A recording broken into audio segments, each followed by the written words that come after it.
is not necessary for me to labor this point much further except to inform the House that these promotions and other appointments inside the armed forces are made with extreme care according to established procedures and is not done in haphazard way. There have been few complaints about these matters, and government is satisfied that these promotions are made with due consideration to all the circumstances mentioned here.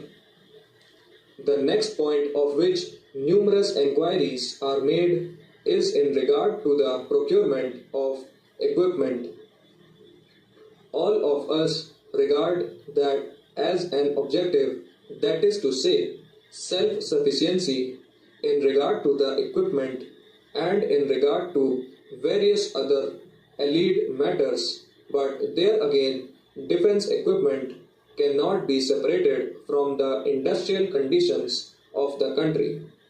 Our demand for a particular item is often so small that we cannot set up a factory for the production and make it economical. It would produce ever so much more by its capacity that than we can consume under modern conditions of industrial technique. It should not, however, be thought that on account of these difficulties, no attempt is made towards further and further Indianization and more indigenous production.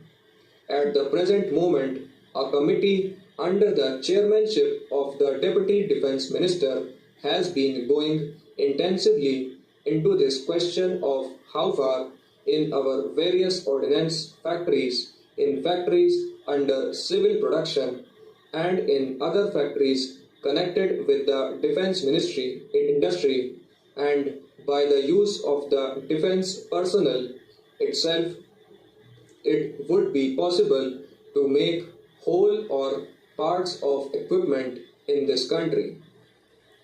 Being military equipment, apart from giving a general idea, neither the category nor the numbers of them may be published, but this is a matter that is receiving the continuous attention of the Defence Ministry in all its branches, and we hope that in the 12 months ahead we will be able to make considerable progress.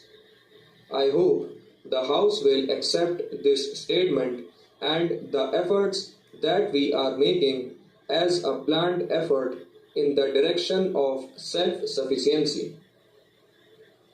There has been some criticism in regard to the cantonments, and I would like to refer to this because more than once this point has been raised.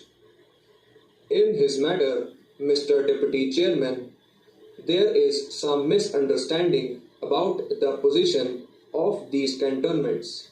Some members appear to look upon them as a relic of British rule.